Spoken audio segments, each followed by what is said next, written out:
కీర్తన 49 మొదటి నుంచి మనం చూసినట్లయితే దేవుడి యొక్క హృదయ వేదన అనేది మనం చూసుకున్నాము. దేవుడి యొక్క హృదయ వేదన ఏంటి? తన బిడ్డలను ఎంతగానో కష్టపడి చేసుకొనున్నాడు. మనం ఆలోచించేసుకోవచ్చు, దేవుడు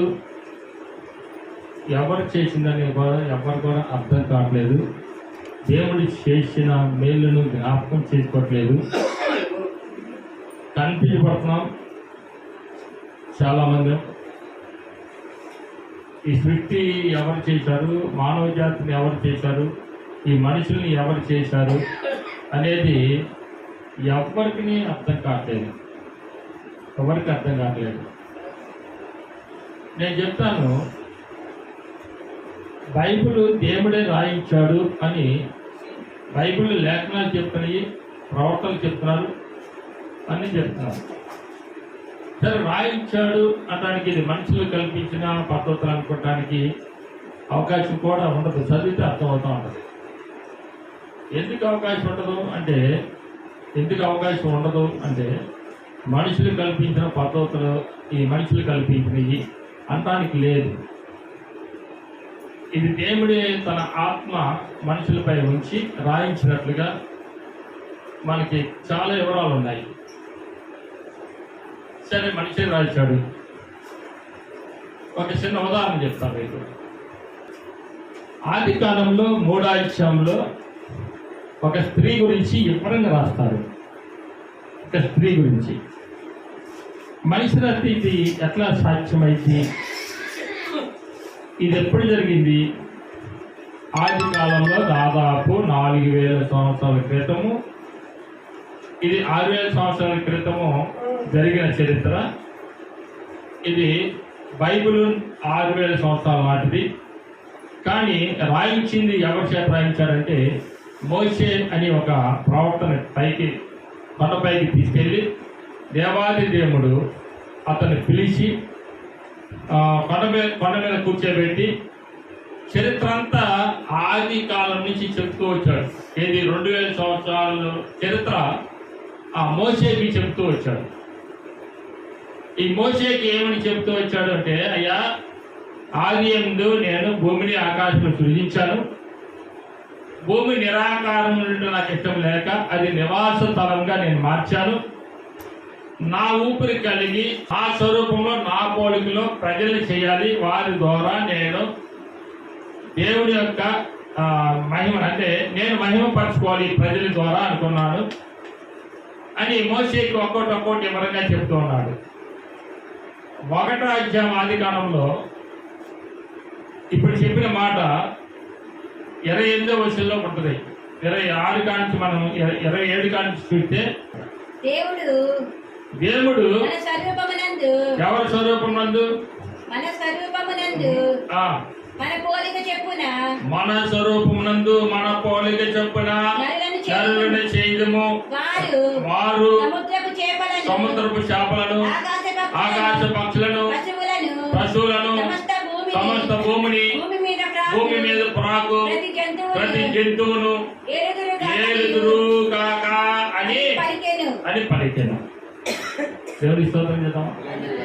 ఎంత క్లియర్గా ఎక్కడైనా ఉంటుందా అనేది మనం ఆలోచన చేసుకోవాలి. తన స్వరూపంలో, మన స్వరూపం అంటే తండ్రి, కుమార, పరిశుద్ధాత్మ అంటే ముగ్గురు త్రియేక దేవుడు. తండ్రి, కుమార, పరిశుద్ధాత్మ అనగా త్రియేక దేవుడు, ఏకక్షరుడు. తర్వాత వచ్చేదానికి తన స్వరూపంలో అంటాడు. 27కి వచ్చేదానికి 27కి వచ్చేదానికి ఏమంటాడంటే దేవుడు తన స్వరూపమునందు నరులను సృజించడు. చాలు. 26కి వచ్చేదానికి ఏమంటాడంటే మన పోలిక చొప్పున మన స్వరూపం నందు మన పోలిక చొప్పున నరులను చేయదు రాండి అన్నాడు. తర్వాత త్రియేక దేవుడు కాబట్టి ఒక్కడే దిగి వచ్చి మట్టిని తీసుకొని ఎంత చక్కగా చేశాడు తెలుసా. ఇవన్నీ అంటే యోబు గ్రంథంలో మనం 10వ వచనం కానించి మనం 10వ అధ్యాయము 10వ వచనం కానించి చూసినట్లయితే యోబు గ్రంథంలో మనం చూస్తే మనకి క్లియర్గా అర్థమైంది. అక్కడ ఏమంటాడంటే ఒకడు పాలు పోసినట్లుగా ఒకడు పాలు పోసినట్లు నన్ను పోషింది కదా, ఒకడు జున్నిగడ్డ పేరబెట్టినట్లుగా నన్ను పేరబెట్టింది కదా, చర్మముతోను మాంసంతోను నీవు నన్ను కప్పితివి కదా, ఎముకలతోను నరములతోను నన్ను సంధించింది కదా, జీవమును అనుగ్రహించి నాడలని కృప చూపింది కదా, నీ సంరక్షణ చేత నా ఆత్మను కాపాడుతుంది కదా. చాలు. అంటే ఒక భక్తుడు రాస్తున్న విధానం అది. తన శరీరాన్ని గురించి తన రాస్తున్నాడు. తన శరీరాన్ని గురించి తన రాస్తూ ఏమంటాడు తెలుసా? ఒకరు పాలు పోసినట్లుగాను నన్ను పోసింది. అంటే ఇంతకుముందు చిన్నప్పుడు మనం ఏం చేసేవాళ్ళంటే, నేనేం చేసేవానంటే, మీ సంగతి నాకు తెలియదు కానీ నేనేం చేసేవానంటే, వర్షాకాలం వచ్చిందంటే ఆ బురదలో తొక్కుంటూ వెళ్ళిపోయి బురద తొక్కి అది గట్టి మట్టి తీసుకొని ఒక ఎద్దుల బండి తయారు చేసుకొని, ఎద్దుల బండి తయారు చేసి చక్రాలు తయారు చేసేవాడిని, ఇటు 2 చక్రాలు తయారు చేసేవాడిని, ఒక్కోదానికి 4 చక్రాలు తయారు చేసేవాడిని, 2 చీపురు పొడలు పెట్టేవాడిని. ఆ 2 చీపురు పొడల కాడిలాగా దారం పెట్టి కట్టేసేవాడిని. 2 చీపురు పొడలు మట్టిలో గుచ్చేసేవాడిని. ఆ బండికి ముందు కాడిలాగా పెట్టేవాడిని. దానికి ఏం చేసేవాడిని అంటే ఒక ఎద్దుని తయారు చేసేవాడిని, దానికి కూడా చక్రాలు పెట్టేవాడిని, ఒక ఎద్దుని తయారు చేసేవాడిని. ఈ ఎద్దుని తయారు చేసిన తర్వాత దాని చక్రాలు ఆ కొమ్ములు కంటే మెడకాడ దారం కట్టేవాడిని, నడు రోడ్డు మీద లాక్కుంటూ వెళ్ళిపోయేవాడిని. మీకు అర్థమైందా? నేను చిన్నప్పుడు చేసిన శాస్త్రాలు అలా ఆడుకునేవాళ్ళం. ఎద్దుల బండి తయారు చేసి చీపురు పొలంలో పెట్టి ఎద్దుల బండి తయారు చేసేసి నేను ఆ చక్రాలు తీసుకొని నా బండి ముందు పోతా అని చెప్పేసి పిల్లలందరూ కలిసి లగించేవాళ్ళం. అవి గట్టి అంటే ఎండబెట్టేవాళ్ళం కాబట్టి గట్టిగా ఉండేవి చక్రాలు కానీ ఏది కదా, చాలా బాగుండేది. ఇప్పుడు చెప్తాను వినండి. ప్రభువు మట్టిలో నుంచి 9వ వచనం ఏమంటాడు? 9వ వచనం ఏడు గ్రంథంలో, జిగట మన్నుగా ఉన్న నన్ను నీవు నిర్మించి. చాలు. ఇప్పుడు ఏమర్థమైంది అంటే జగత మన్నుతోటి మనల్ని నిర్మించాడు అని అర్థమవుతుంది. అంటే నేను అంటున్నాను ఏంటంటే ఈ మానవుడిని చేయడానికి, అందుకే కీర్తన గ్రంథం 49లో చెప్తుంది ఏంటంటే, ఒక్కసారి చదువుదాం మొత్తం బైబిల్లో. ఆదికాండం అట్లాగే పెట్టండి. అక్కడ ఏమంటున్నాడు? 49వ అధ్యాయంలో, సర్వజనులారా ఆలకించుడి, సామాన్యులేమి, సామంతులేమి, ధనికులేమి, లోక నివాసులారా మీరందరూ ఏకముగా కూడి చెవియెక్కుడి. నా నోరు ఏం మాట్లాడుతుంట? విజ్ఞానముల గురించి మాట్లాడితే కానీ చెడు మాటలు మాట్లాడదు. నువ్వు బ్రతకాల్సిన రీతి, నేను తయారు చేసిన మనిషి నా మాట విని జ్ఞానము నేర్చుకొని మంచి ప్రవర్తన ప్రవర్తించి మంచి జీవితాన్ని జీవించి మంచిగా లోకాన్ని పరిపాలిస్తూ రాజులు కానీ, సామంతులు కానీ, అధికారులు కానీ, ధనవంతులు కానీ, దరిద్రులే కానీ, ఆ పామర్లే కానీ ప్రతి ఒక్కళ్ళ సంగతి ఆయన చెప్తున్న మాట ఏంటంటే, విజ్ఞానము గురించి నేను చెబుతున్న మాట చెవిగలవాడు వినుగాక అని చెప్తున్నాడు అక్కడ. అంటే దీన్ని బట్టి మనకి ఏమర్థం అవుతుందంటే, మోషేని తీసుకెళ్ళి అయ్యా నేను ఇలా చేశానని కొండ మీద తీసుకెళ్ళి 4,000 సంవత్సరాల క్రితము 2,000 సంవత్సరాలు అంటే అంతకు ముందు జరిగిన 2,000 సంవత్సరాల చరిత్ర రాశాడు. ఏమండి ఇదంతా నిజమేనా? ఇవన్నీ మీరు రాసుకున్న కల్పనా కథలా? అంటే క్లీన్ గా అక్కడ ఉంది. నాకు అదే బాధ వేసింది. చాలా మంది ప్రశ్నలు అట్లాగా ఉంటాయి, అదే నాకు బాధగా ఉంటుంది. ఎందుకంటే కల్పన కథ ఎక్కడ ఉంది? అక్కడ మనిషిని మట్టితో తయారు చేయడం లేదనేది క్లియర్ గా రాసింది కదా. నువ్వు దాదాపు ఖరీదు గల సబ్బులు దాదాపు ₹1,00,000 సబ్బు అయినా సరే ఉన్నాయంట, ₹1,00,000 సబ్బులు కూడా ఉన్నాయంట. ₹1,00,000 సబ్బు వేసి సరే రుద్దు. తర్వాత బయటకు వచ్చిన తర్వాత బాత్రూంలో నుంచి బయటకు వచ్చిన తర్వాత చెయ్యి మీద ఆయన ఏ వేసుకుని రుద్దు. మట్టే కాదా? ఇప్పుడు అబద్ధం చెప్పినట్ట నిజం చెప్పినట్ట అంటే కొన్ని రుజువుల కోసం నేను చెప్తున్నానండి. ఇది మట్టి శరీరమా లేకపోతే బంగారం శరీరమా, వెండి శరీరమా లేకపోతే ఎనుము శరీరమా? మట్టి శరీరం. అందుకే ఆది కాలంలో అక్కడ కూడా మాట అంటాడు, నువ్వు మన్ను కనుక తిరిగి దశలో ఆది కాలం 3:18 త్వరగా ఆది కాలం 3:18 నీవు నేలకు తిరిగి చేరు వరకు నీ ముఖపు చెమట కాచి ఆహారం తిందువు. నేల నుండి నీవు తీయబడితివి. ఎక్కడి నుంచి తీయబడ్డాడంట? నేల నుండి నీవు ఇది అబద్ధమా నిజమా? నాకు రుజువులతో చెప్తున్నాను నేను, నాకు రుజువులు కావాలని చెప్తాను. ఇది అబద్ధమా నిజమా అంటే ఇప్పుడు రాసిన ప్రవర్త అబద్ధం చెప్పాడా? రాయించిన దేవుడు అబద్ధం రాయించాడా? నువ్వు నేల నుండి తీయబడి కనుక మళ్ళా తిరిగి నీవు మన్ను కనుక మన్ను అయిపోదు అంటున్నాడు అక్కడ. అంటే ఇది అబద్ధం అయితే నేను వాళ్ళ కాళ్ళు పట్టుకుంటాను. ఇది లేదండి నేను బంగారాన్ని కాబట్టి నన్ను బంగారంతో సమాధి చేస్తానండి అంటే మంచిదే. ఆ బంగారంతో సమాధి చేసినా కూడా 10 రోజుల తర్వాత 11 చూడు, ఒక సంవత్సరం తర్వాత మట్టి అయిపోయి ఉంటుంది ఆ శరీరం. అలాగే ఒక ఆయన పెద్ద బంగారం కారు కొనుక్కొని బంగారం ఉంది, కారు తయారు చేస్తున్నాడు. బంగారు పాపుతో కారు తయారు చేసుకొని దానికి రూమ్ కూడా బంగారు పాపతో రూమ్ కట్టించారు. రూమ్ కట్టించేసి రూమ్ లో కారు పెట్టించారు. అది బయటికి ఇట్లా బంగారపు కారు ఏమైనా రూమ్ లో ఉంది. కొన్ని రోజులకి ఈయన చనిపోయిన తర్వాత ఈయన మట్టిలో ఉన్నాడు. బంగారు కారు ఏమైనా రూమ్ లో ఉంది, ఈయన ఎక్కడ ఉన్నాడు? మట్టిలో ఉన్నాడు. అంటే నీ వస్తువులు ఏదైనా సరే అవి బంగారు కారైనా బంగారం రూమ్ లో ఉండొచ్చు, కానీ నువ్వు మట్టికి ఒక్క 10 రోజులు మట్టి రూమ్ లో ఉండడానికి ప్రయత్నించి చచ్చిన తర్వాత కంపు కొట్టిపోద్ది. 10 రోజులు కాదు, 3 రోజులకే కంపు కొట్టింది కదా. మన కిషోర్ మన బండ వేయడానికి 3వ రోజు 4వ రోజు వెళ్ళారు బండ వేస్తామని. ఆ గెట్టపల్లి గంట తెగేశారంట.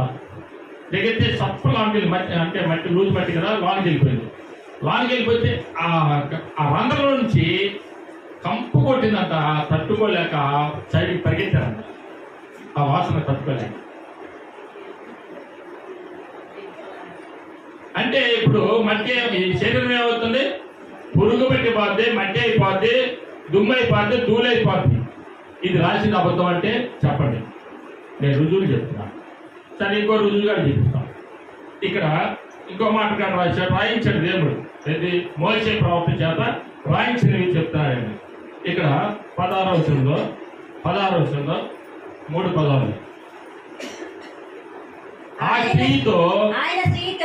ఆ స్త్రీ ఎందుకని స్త్రీతోటి అంటే స్త్రీ చేసిన తప్పును బట్టి దేవుడికి విరోధంగా నడిచింది కాబట్టి, దేవుడు మాట వినలేదు కాబట్టి, దేవుడు చెప్పింది చేయలేకపోయింది కాబట్టి, దేవుడు ఏమైతే ఆర్డర్ చేశాడో ఆర్డర్ ప్రకారం నిలవలేకపోయింది కాబట్టి, నిలవలేకపోయిన ఆ స్త్రీకి ఏం చెప్తున్నాడు చూద్దాం ఒకసారి.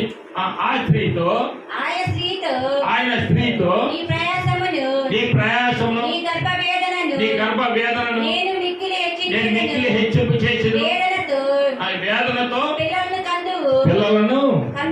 పిల్లలను అంత సుఖంగా కంటున్నారా? ఏ బాధ లేకుండా కంటున్నారా? నవ్వుతూ కంటున్నారా? స్త్రీలకి మీరు అందరూ చెప్పచ్చు. మీరు పడ్డ బాధ ఏంటి తెలుసు, మీరు పడ్డ ప్రయాస ఏంటి మీకు తెలుసు, మీరు పడ్డ వేదన ఏంటి మీకు తెలుసు. మైకులు వింటున్న వారికి కూడా అదే చెప్తాను. మనం పడిన బాధ ఏంటి అక్కడ క్లియర్గా రాశాడు. స్త్రీ ఆ రోజు దేవుడి మాట వినక లేకపోతే ఇంకో రకంగా ఉండేదేమో. నేను అంటుంది ఏంటంటే పక్షులు చూడు గుడ్లు పెడుతున్నాయి, కలిసి బాధ ఉంటుంది వాటికి. ఏమంటా చాలా స్లోగా చక్కగా పాము కావచ్చు, పక్షులు కావచ్చు అని స్లోగా గుడ్లు పెట్టి ఎక్కడ వెళ్ళిపోతుంది. స్త్రీకి ఎందుకు ఈ వ్యాధి ఇచ్చారంటే స్త్రీ దేవుడి మాట మీరింది, దేవుడి మాట వినలా, దేవుడికి విరోధంగా నడుచుకుంది. దేవుడికి విరోధంగా నడుచుకున్నందుకు ఆ స్త్రీతో అన్న మాట ఏంటో చెప్పండి. మరొకసారి చదవండి మైక్లో చదవండి. ఆయన స్త్రీతో నీ ప్రయాసము నీ గర్భవేదన నేను మిక్కిలి హెచ్చించెదను. వేదనతో నువ్వు పిల్లల కందువు, నీ భర్త ఎడల నీకు వాంఛ కలిగినట్టు. ఆమేన్. భర్త ఎడల వాంఛ కలిగింది. ఇప్పుడు భర్త ఎలా వాంఛ కలగలేదు, భర్తనే ఏదిస్తున్నారండి చెప్తాను. ఆమేన్. హల్లెలూయా. ఇంతకుముందు అంటే భర్త కూర్చోమంటే కూర్చోవాలి, నిల్చోవాలి. పొద్దున్నే లేచి భర్తే దైవం కాబట్టి పాదాలకు దండం పెట్టుకొని మనుషులతో కళ్ళ కట్టుకొని అప్పుడు బయటకు వచ్చి అప్పుడు పని చేసుకునేవాడు. భర్త లేచేవాడు కాదు, చెట్ల నేల మీద ఉండేవాడు. ఆయన కాళ్ళకి దండం పెట్టుకొని బయటకు వచ్చేవాడు. భర్తే ప్రత్యక్ష దైవం అని. ఇప్పుడు ఎవరున్నారండి అట్లా? ఈ చచ్చినాడు ఇంకా లెగవల్ల ఎంత తెల్లారింది చూడు. రాత్రిపూట ఏమన్నా అక్కడ దిగి వచ్చేది గాలికి ఇప్పుడే లెగించాడు. ఇది ఇప్పుడు భార్యలకి దొంగలు పెట్టాల్సి వస్తుంది. ఆమేన్. ఇప్పుడు ఇది కూడా కరెక్టా కాదా నాకు చెప్పండి. ఆమేన్. హల్లెలూయా. ఇది నవ్వుకోవడానికి చెప్పాలి. ఇది కూడా కరెక్టా కాదా చెప్పండి. అంటే ప్రసవ వేదన కలగకుండా పిల్లలకు అంటుందా? ఇది ఆదిలో పెట్టాడు శాపం. ఇప్పటికీ అనుభవిస్తున్నావా లేదా? ఆదిలో పెట్టాడు శాపం. పురుషుడు అనుభవిస్తున్నాడా లేదా? ఏమంటాడు? పురుషుడికి ఏం పెట్టాడు శాపం? ఒకసారి చూద్దాం. 22వ వచనం 20 వచనం కానించి 21 వచనం. ప్రతి దేవుడు యెహోవాను అది చదువు ఒకసారి. ఆదాము నీ నిమిత్తము నేల శపించబడింది కాబట్టి చెమట కార్చి భూమిని చేర్చపరిచి ఆహారం తిందు అంటాడు. భూమిని చేర్చపరిచి ఆహారం తినేటట్టుగా చేశాడు. ఈ భూమి చేపించబడింది నీ నిమిత్తము అంటాడు అక్కడ. ఇంతకుముందు ఏమి ఇచ్చేది? మంచి ఫ్రూట్స్ ఇచ్చేది. ఏది? యాప్లికాయలు, కమలాలు, ఫ్రూట్స్, అన్ని రకాల ఫ్రూట్స్ ఉండేది దీని మీద. ఈ భూమి మీద మనిషి తినడానికి అన్ని రకాల మంచి ఫ్రూట్స్, అంటే ఆ జబ్బు లేని ఫ్రూట్స్ అవి కదా. జబ్బు లేని ఫలాలు ఉండేవి. జబ్బు చేసే కదా ఆ ఫలాలు తింటే. అంత మంచి ఫ్రూట్స్ ఉన్నాయి దీని మీద. వేల రకాల ఫ్రూట్స్ ఉన్నాయి. మనకు తెలియదు కానీ చాలా ఉండేయండి. మనం తెలిసేది ఏంటంటే ఒక యాప్లికాయ, కమలాకాయ, బత్తాకాయ, నారింజకాయ, ఇంకా ఇలాంటి ద్రాక్షాలు. కానీ ఇంకా వేల రకాల ఫ్రూట్స్ ఉండేది మనకు తెలియకుండా కూడా చాలా ఉన్నాయి ఇతర దేశాలు.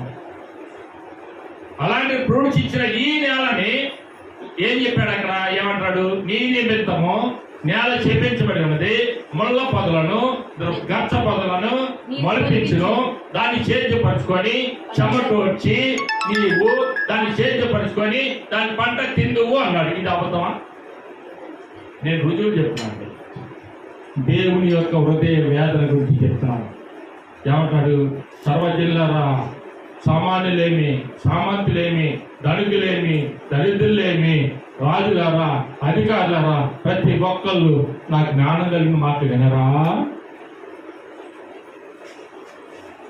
ఇంకా అంతకంటే సాక్ష్యాలు ఏమైనా కావాలా చెప్పండి. ఇది మంచి బైబిల్ కాదు, ఇది ఎవరు మనుషులు కల్పించిన గ్రంథము అనడానికి ఇప్పుడు మనం ఏమన్నా అనుభవించట్లేదా? ఇది మట్టించేదని కాదని రుజువు చేయగలుగుతావా? అలాగే స్త్రీ గర్భవేదన పడతలేదని రుజువు చేయగలుగుతావా? అలాగే మనిషి కష్టపడకుండా సంపాదన వస్తుందని రుజువు చేయగలుగుతావా? చెమటోర్చకుండా ఎవరైనా సంపాదిస్తున్నారో ఒకసారి చూడండి. ఎంత బ్యాంకింగ్ జాబ్ చేసేవాడైనా సరే, ఎంత ఏసీలో కూర్చున్నవాడైనా సరే, ఎలాగైనా సరే వాడు ఏదో టైంలో చెమట కావాల్సిందే. దేవుడి యొక్క హృదయ వేదన గమనిస్తాం. దేవుడి యొక్క హృదయ వేదన ఏంటో తెలుసా? నేనింత కష్టపడి నేను నేల మట్టిలో నుంచి నరుని నిర్మించి నా ఊపిరి ఊది నా స్వరూపంలో చేసుకుంటే వాళ్ళు నా మీద యెషయా 1:5 చూడండి ఒకసారి. 2వ వచనం కానించి. యెషయా 1:5 2వ వచనం కానించి. అక్కడ హృదయ వేదన గురించి చెప్తాడు. ప్రభు యొక్క వేదన ఏంటో మనం తెలుసుకోలేకపోతున్నాం. ఇప్పటికీ వేదన పడుతున్నాడండి. వదిలేయచ్చుగా. ఏమండి, నీ కన్న కొడుకు వదులుకుంటావా? వాడు జబ్బుడు పడ్డాడు అనుకున్నా, వదులుకుంటావా? వాడు తాగుతున్నాడు, తిరుగుతున్నాడు, వదులుకుంటావా? నీ కన్న కొడుకు తాగుబోతుగా మారాడు అనుకుందాం, ఒకడు మంచివాడిగా ఉన్నాడు అనుకుందాం. మంచివాడు పట్టించుకుంటావా, లేకపోతే తాగుబోతు గురించి పట్టించుకుంటావా ఎక్కువ? చెప్పండి, ఎవరి గురించి పట్టించుకుంటావు ఎక్కువ? తల్లి ఎవరి గురించి ఏడ్చింది? తాగేవాడి గురించి ఏడ్చింది. ఎందుకు ఏడ్చింది అంటే వాడు ఎక్కడ పడిపోయాడో, ఎక్కడున్నాడో, ఏమయ్యాడో వేదన. వేదన వచ్చిందాక కూడా ఒకసారి అన్నంగానే తిందాం, భోజనం కూడా చేయదండి. అమ్మ భోజేసావా? వాడు తాగి భోజేసావా అంటే, అరే నువ్వు రాని అర్థం కొద్దిగా తింటే, నువ్వు కూడా తింటే నాకు సంతోషం రాదు. కానీ మంచివాడి గురించి ఆలోచించేది. ఎందుకంటే వాడు వస్తాడు, చక్కగా స్నానం చేశాడు, భోజనం చేశాడు, పడుకున్నాడు, ఎట్లా నేరపోతున్నాడు, వాడి గురించి దిగిలేదు. దేవుడు కూడా అదే వేదన కలిగి ఉన్నాడు. దేవుడు కూడా అదే వేదన కలిగి ఉన్నాడు. ఎందుకో తెలుసా? నన్ను విడనాడి నేను చేసుకున్న ఈ బిడలో, నా చేతితో చేసుకున్న ఈ బిడలో, నేను తయారు చేసుకున్న ఈ బిడలో, మట్టి శరీరమైన ఈ బిడలో, నా ఊపిరి కలిగిన ఈ బిడ్డలో ఇదిగో నాకు విరోధంగా ప్రవర్తిస్తున్నారు అని యెషయా గ్రంథం 1వ అధ్యాయంలో, ఆకాశమా ఆలకించు, భూమి చెయ్యకుము, నా పిల్లల్ని పెంచి పెద్దవాడిని చేస్తున్నాడు, వారు నా మీద తిరుగుబాటు చేస్తున్నారు. నీకుండదా వేదన?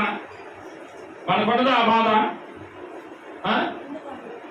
మరి ఆ బాధని మనం గమనించడానికి దేవుడు ఇన్ని రకాలుగా ఆదివారాలు బోధ చేసి, ఆదివారాలు పిలిపించుకొని, ఏలు వేసుకొని, అన్ని ఏలంటే మైకులు పెట్టి ఇన్ని రకాలుగా పిలిచి నీకు బోధ చేస్తుంది. ఎందుకంటే తన హృదయ వేదన. నువ్వు ఎట్టబోతే నాకెందుగా అని అన్నాడు అనుకో, అవును ఇది ఎలాగంటే నాకెందుకులే, నేను తయారు చేశాను, వదిలేశాను, కన్నానే వదిలేశాను అన్నాడు అనుకో, ఒక్కరు కూడా భూమి మీద ఉన్నాం, భూమి పద్దలైపోతుంది. దేవుడి కృప మన మీద ఉంది కాబట్టి, దేవుడి యొక్క ఆశీస్సులు మన మీద ఉన్నాయి కాబట్టి, దేవుడు ఇంకా మనం ప్రేమిస్తున్నాడు కాబట్టి, దేవుని బిడ్డలుగా మారడానికి మళ్ళా చాలా ప్రయత్నాలు చేస్తున్నాడు కాబట్టి, అనేక మంది సేవకుల్ని వాళ్ళ మీదకి పంపిస్తున్నాడు కాబట్టి, అనేక మంది సేవకుల్ని బజార్కి సువార్త ప్రకటించడానికి పంపిస్తున్నాడు కాబట్టి, అనేక మంది సువార్థికులను పంపించేసి సంఘాలు కట్టించి అనేక రీతిలుగా తన వైపు తిప్పుకోవడానికి ప్రయత్నం చేస్తున్నాడు కాబట్టి, ఆయన హృదయ వేదన గమనించమని ఈరోజు నేను అడుగుతున్నాను.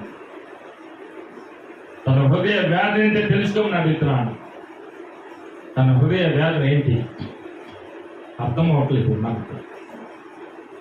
అది ఏంటో అనుకుంటున్నాం. ఇలాంటి సత్యాన్ని ఈ విధంగా మన ముందు పెట్టాడు, మోషే ద్వారా రాయించాడు. ఈ గ్రంథం అంతా కూడా మోషే ద్వారా రాయించి కొంతమంది భక్తులు ఎన్నుకొని దాదాపు 66 పుస్తకాలు, ఈ 66 పుస్తకాలు 66 మంది రాశారు. ఏమంటే 66 మంది మాట్లాడుకొని రాయలేదండి, ఒకరి గురించి ఒకరు చెప్పుకొని రాయలేదండి. 66 పుస్తకాలు 2000 సంవత్సరాల కింద, 4000 సంవత్సరాల కింద కొంతమంది రాశారు, తర్వాత 2000 సంవత్సరాల కింద కొంతమంది రాశారు. వాళ్ళు వీళ్ళు కలుస్తారా? 4000 సంవత్సరాల కింద రాసిన ఆయనను 2000 సంవత్సరాల కింద రాసిన వాళ్ళు కలుస్తారా? వీళ్ళు మాట్లాడుకొని రాసినట్టుగా చెప్తారు కొంతమంది. వాళ్ళు ఎక్కడో సచ్చి ఎక్కడ ఉన్నారు, వాళ్ళు వీళ్ళు చనిపోయి ఉన్నారు. కానీ ఎలా కలుస్తారు? ఎక్కడెక్కడో ఎన్నుకున్నాడండి, ఎక్కడెక్కడో ఎన్నుకున్నాడు, అందరిని ఎన్నుకున్నాడు, అందరి ద్వారా రాయించాడు. మనం అనుకోవచ్చు ఏమంటే ఒక బైబిల్ రాయించాడా, ఇంకే ఎవరి చేత రాయించలేదా అని మీరు అనుకోవచ్చు. బుద్ధుడుగా రాయించాడు. స్తోత్రం చేద్దామా? బుద్ధుడుగా రాశాడు. దిగానిక గ్రంథంలో పోయి చూసుకుంటే మీకు అర్థమైంది.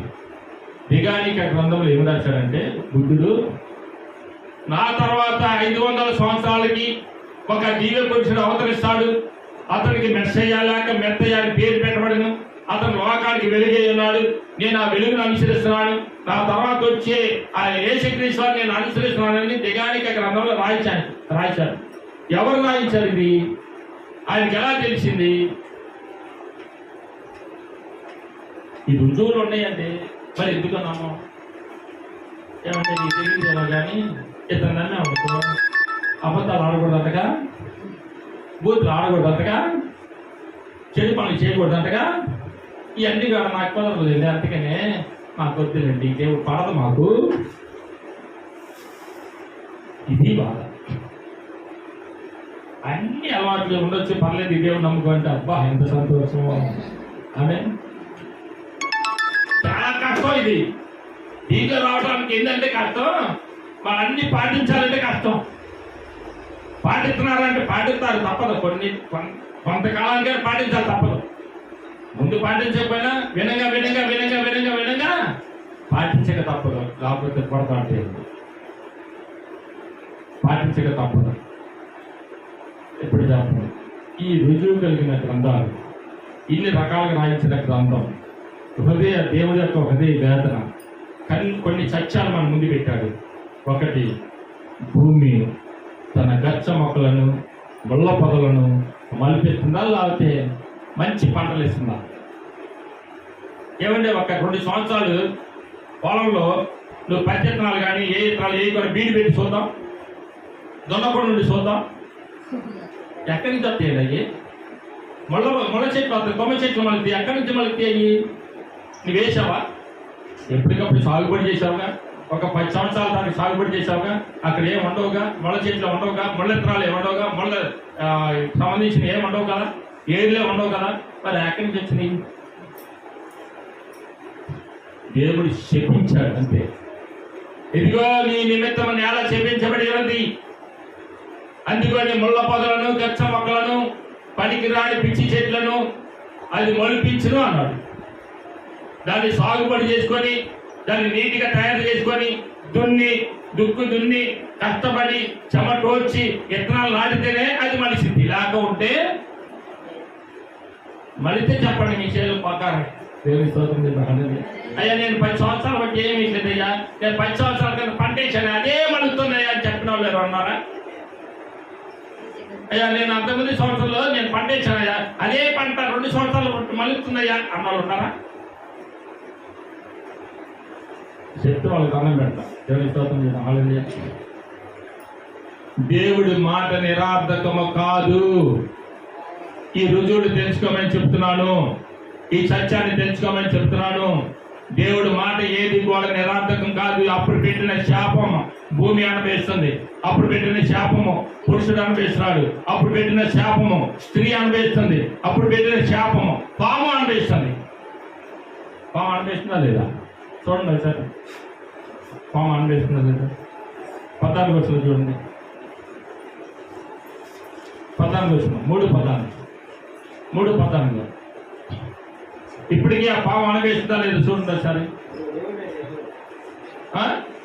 అందుకు దేవుడైన యెహోవా సర్పముతో నీవు దీన్ని చేసినందున, సర్పముతో నీవు వద్దన్న పని చేసినందువలన పశువులన్నిటిలోను భూజంతువులన్నిటిలోను నీవు శపించబడిన దానివై ఉన్నావు. నీ కడుపుతో పాకుతూ నీవు బ్రతుకు దినములన్నీ కూడా మన్ను తిందువు అన్నాడు.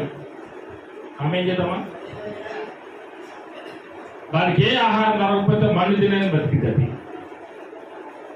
ఇంతకుముందు కాళ్ళు ఉండేవి సర్పానికి, తెలుసా? వేసి కాలేజీలో ఒక బాల్ పైన సర్పాన్ని బొమ్మేసి కాళ్ళు పెట్టాడు. సర్పానికి కాళ్ళు ఉండేవి. దేవుడు చెప్పించిన తర్వాత కాళ్ళు పోయాయి, పొట్టతో పాకుతో మొదలుపెట్టింది. ఏ సర్పైనా సరే పొట్టతో పాకాల్సిందే, మళ్ళీ దీన్ని బ్రతకాల్సిందే. ఈ చేప నువ్వు నేను పెట్టానా? స్త్రీకి చేప నువ్వు నేను పెట్టామా? భూమికి చేప నువ్వు నేను పెట్టామా? మరి ఇవన్నీ కూడా ఇంత రుజువులు, ఇంత సత్యము, ఇంత గ్రంథంలో ఈ విధంగా దేవుడు మోషేను ప్రేరేపించి, అయ్యా నా బిడ్డలు ఇలా నాకు ఎదురు తిరిగినందుకు ఇలా చేశానయ్యా, ఇలా చేశానని చెప్పించి మోషేని ఎన్నుకొని శుభ్రంగా రాసి మన ముందు ఈ బైబిల్ పెడితే ఇది కల్పిదలే. దీంట్లో దేవుడు ఎవరున్నాడు? ఇది నిన్నగాక మన వచ్చినాడంటే, నిన్నగాక మొన్న కాదు, 6000 సంవత్సరాల క్రితం యూట్యూబ్లో ఈ మధ్య పెట్టాడు చూడండి. భూమి యొక్క వయసు 6000 సంవత్సరాలేనా అని పెట్టాడు చూడండి. ఒకసారి పక్కన తెలిసింది, భూమి యొక్క వయసు 6000 సంవత్సరాలేనా అని.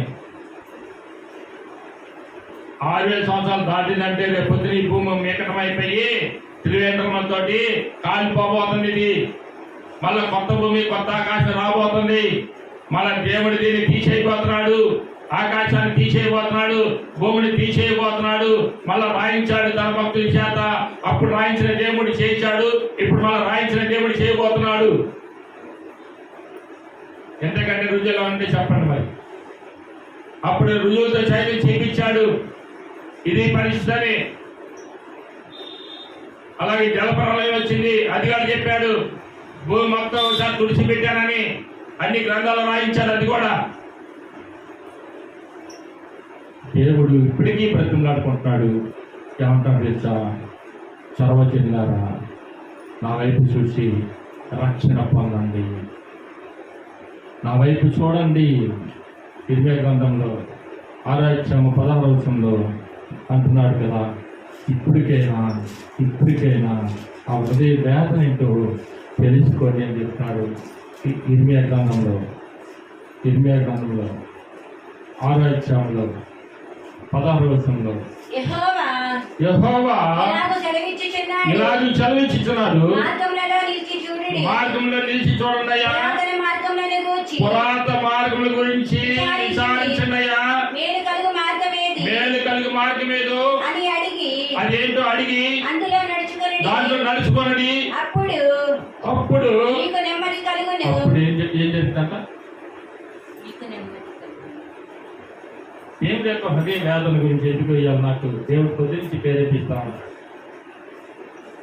నిన్నటాలు బట్టి ప్రేరేపిస్తున్నాడు. మొన్న వారం 10 రోజుల క్రితం ఒకసారి నేను ఎక్కడ చెప్తే ఆమె వింది, మాస్టర్ గారు విని పొద్దుల్లో చెప్పొచ్చు కదా, ఇది బాగుంది, ఆ హృదయ వేదన దేవుడి యొక్క వేదన అందరికి తెలియపరచవచ్చు కదా అంది.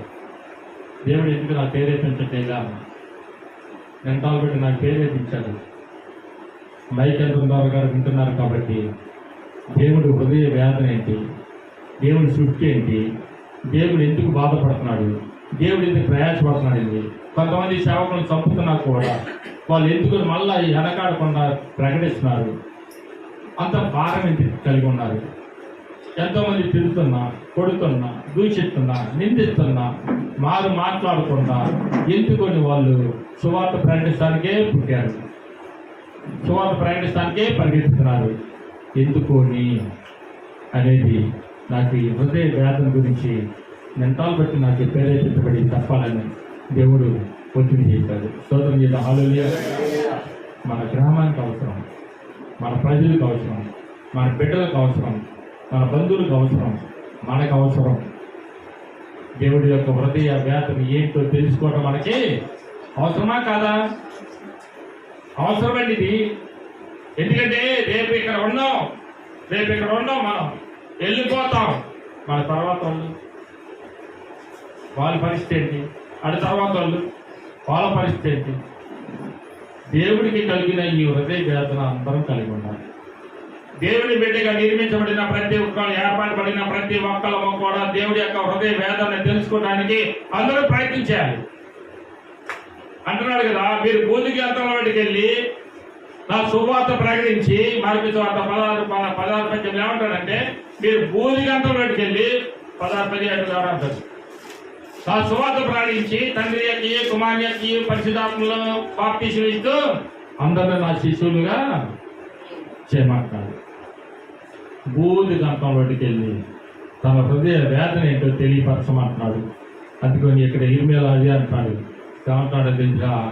మీరు అనేక ప్రాంతాలు తిరగండి, ఆలోచించేయండి, పురాత మార్గంలో కూడా చూడండి. నేను కాదట్లేదు, ఏమండి, నేను ఉన్నట్టే మనం చెప్తున్నాం. బైబిల్లో ఉన్నది చెప్తున్నాం, బైబిల్లో సత్యాన్ని తెలియపరుస్తున్నాం, బైబిల్ వేదనని తెలియపరుస్తున్నాం, బైబిల్ సృష్టి అంటే తెలియపరుస్తున్నాం, బైబిల్లో ఉన్నయే తెలియపరుస్తున్నాం. కానీ బయట ఏం చదవట్లేదు. ప్రతి ఒక్కటి మేము అనుభవించట్లేదండి. ఇప్పుడు చెప్పి మొత్తం కదా మాలో లేవండి, మీలో ఉండేమో అనుకుంటే సంతోషం. వారు దీవించబడింది దాకా. ఆమె హల్లెలూయా. మీ క్రైస్తవులు పండుగేమో, మీ సంఘస్థులు పండుగేమో, మీ వాళ్ళ పండుగేమో, కానీ మీ చర్చికి వెళ్ళే వాళ్ళ పండుగేమో, కానీ మాకు మటుకు లేవండి. మా విశేషాలు చక్కగా కంటున్నారండి, చక్కగా నొప్పి అంటూ పడలేదండి, చక్కగా నవ్వుతూ కంటున్నారండి పిల్లల్ని. నవ్వుతూ మేము పొలం పని చేస్తున్నామంటే సంతోషంగా చెమటంటూ పట్టదండి. అలాగే నవ్వుతూ మేము జీవిస్తున్నామండి అన్నోళ్ళు చెప్పండి కొద్దిగా. దేవుని స్తోత్రం చేద్దాం. హల్లెలూయా. మన యొక్క మక్క తెచ్చి ఆ కష్టం ఏంటో పొలం పని. మరి మా పొలాలు కట్టలేట్లేదయ్యా, మొల పొలం ఇవ్వట్లేదయ్యా, అసలు చేంజ్ చేయకుండా అంటారు అదే పండుతుందయ్యా అని చెప్పేవాళ్ళు చెప్పండి. మరి దేవుడి శాపాన్ని అనుభవిస్తున్నాము. దేవుడి చెప్పించినదా ఇప్పటికి కూడా జరుగుతుంది. అప్పటికి ఇప్పటికీ అదే పనిగా వెళ్తా ఉన్నది. ఈ లోకం అదే పనిగా వెళ్తా ఉన్నది. స్త్రీ శాపం పడింది, గర్భంతో వేదనతో పిలవకంటుంది. భూమి చెప్పించబడింది, గచ్చ మొక్కలు మొల బదిలిస్తుంది. అలాగే పురుషుడు చెప్పించబడ్డాడు, కష్టపడి తన చెమట వచ్చి పంటను చేతిపరుచుకొని పొలాన్ని చేతిపరుచుకొని పంట తినాలి. ఇవన్నీ కూడా జరుగుతున్నాయి కానీ జరగని ఏం లేదు. ఇక్కడ అలా అబద్ధం చెప్పట్లేదు, బైబిల్ ఉన్నదే చెప్తుంది. దేవుడు ఏమైతే చెప్పించాడో అయ్యే జరుగుతున్నాయి. పాము పట్టతో బాగుతుంది, మనుషులు పడుతుంది. అంటుంది ఏంటంటే దేవుడు తన స్వరూపంలో 28వ వచనంలో ఏమంటాడు? భూమిని నిందిస్తానికి పుట్టించాడు. నేను ఆమె చేద్దామా? లోపరుచుకోవడానికి కాదు, భూమిని లోపరుచుకోమని చెప్తున్నాడు. భూమిని లోపరుచుకోమన్నాడా? సృష్టి అంతా లోపడుతుందంట మానవుడికి. మానవుడు మనకి దేవుడికి లోపడతాడు. ఆమేన్. హల్లెలూయా. మానవుడికి అన్ని లోపడుతున్నాయండి. సర్పాన్ని పెంచుతున్నాడు, సింహాలు పెంచుతున్నాడు, అలాగే చేపలు పెంచుతున్నారు. సృష్టి అంతా లోపడుతుంది కానీ మానవుడికి లోపడుతుంది. కానీ మానవుడు మటుకి దేవుడికి లోపడుతుంది. ఎక్కడున్నాడా అంటారు. దేవుడు నువ్వు కూడా ఎక్కడున్నావు అంటే చాలు, అవుట్. అందుకని దేవుడు హృదయ వేదన అలాగే మనం చూసుకోగలిగితే ఆదికాండం దేవుడు వారిని ఆశీర్వదించును. దేవుడు వారిని ఆశీర్వదించును. ఎట్లనగా మీరు ఫలించి అభివృద్ధి చెంది విస్తరించి భూమిని నిండించి దానిని లోపరుచుకొని సముద్రపు చేపలను ఆకాశ పక్షులను భూమి మీద ప్రాకు ప్రతి జీవిని ఏడుడని ఏం చెప్పాడు? ఏమని చెప్పాడు? దేవుడు వారితో చెప్పాను. దేవుడు ఇదిగో భూమి మీద ఉన్న విత్తములిచ్చు ప్రతి చెట్టును విత్తములిచ్చు వృక్షములు గల ప్రతి వృక్షమును నీకు ఇచ్చి ఉన్నాను. అవి నీకు ఆహారమగును. ఏమన్నాడు? ఆహారం అవుతుంది. అది ఏది?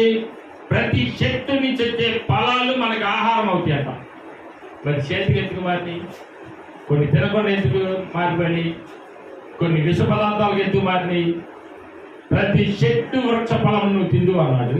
ఇప్పుడు ఎందుకు అట్లా మారిపోయి అంటే మనిషి దారి తప్పడం వలన, మనిషి పాపం చేయటం వలన, మనిషి దేవుడి మాట వినకపోవటం వలన, దేవుడి మాటను నిరాకరించి ఎదిరించినందువలన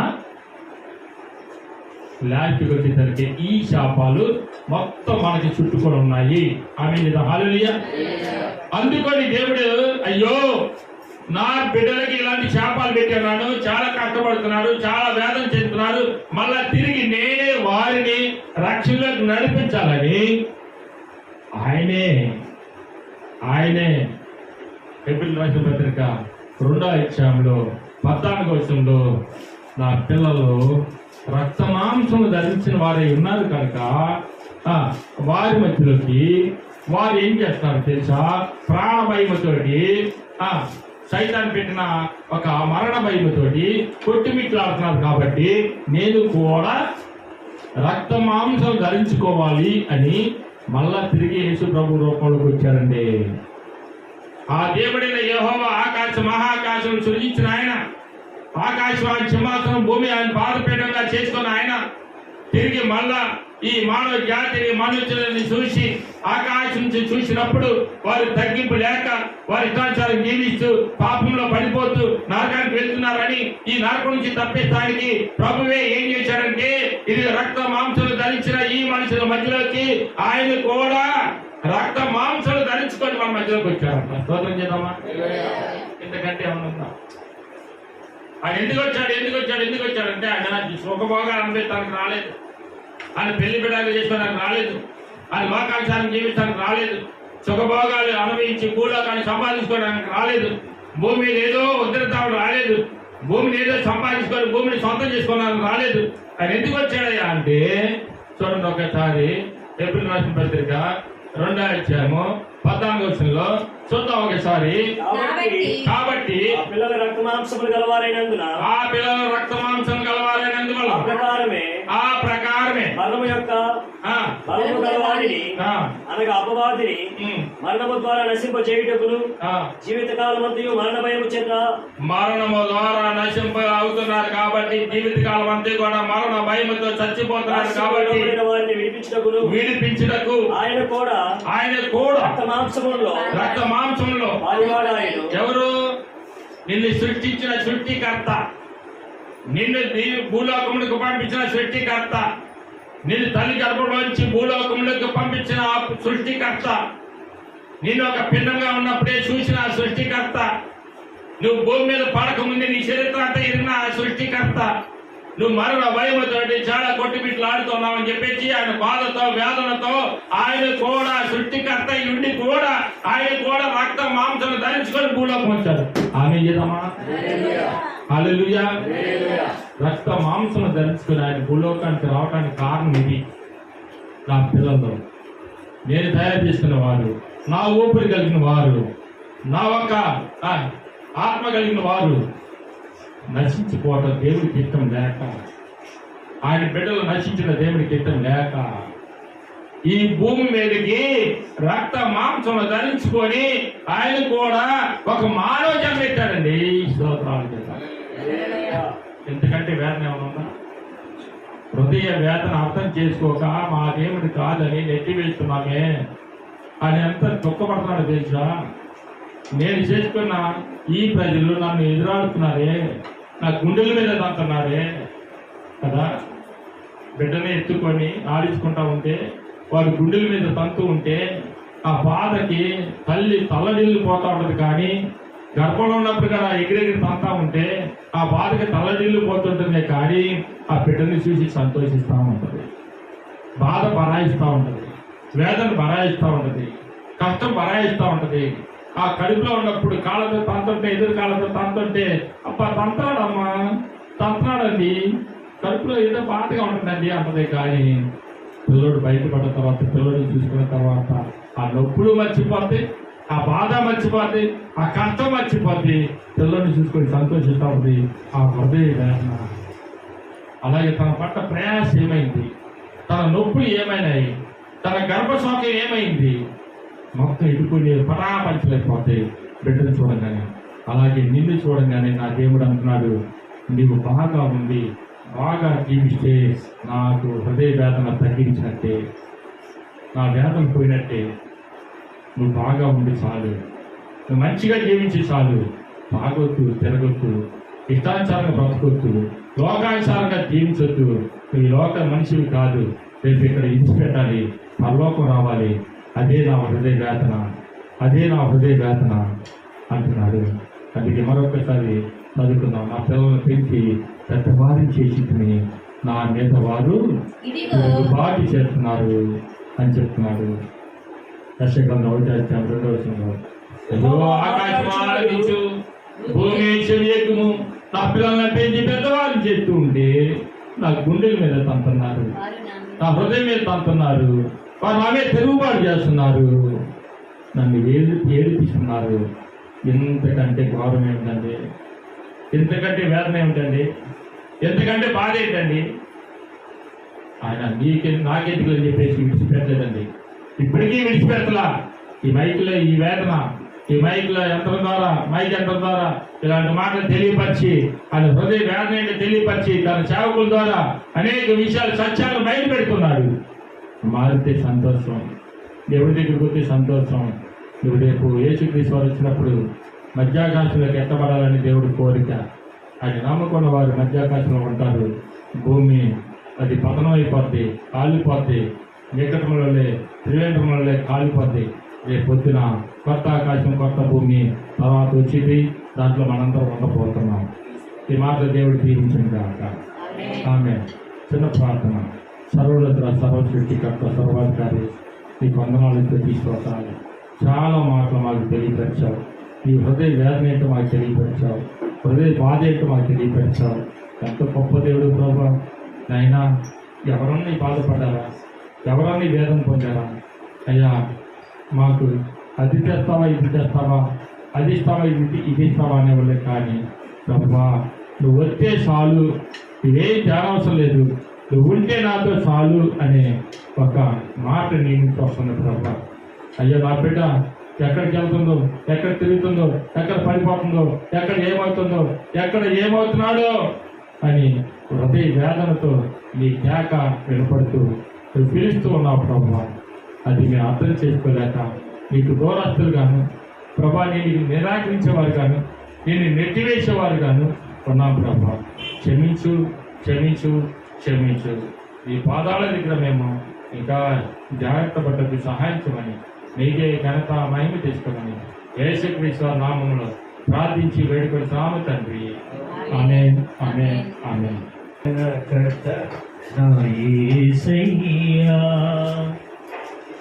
నీరు ప్రాణమిచ్చి నన్ను విడిపించినావయ్యా, విమోచనకర్త నా యేసయ్యా.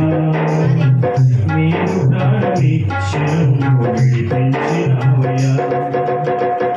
సాతాను చెర నుండి, శత్రు సంఖ్యల నుండి, సాతాను చెర నుండి, శత్రు సంఖ్యల నుండి విమోచకుడవై నన్ను విడిపించినావయ్యా. విమోచకుడవై నన్ను విడిపించావయ్యా. నా మోచకుడా యేసయ్యా,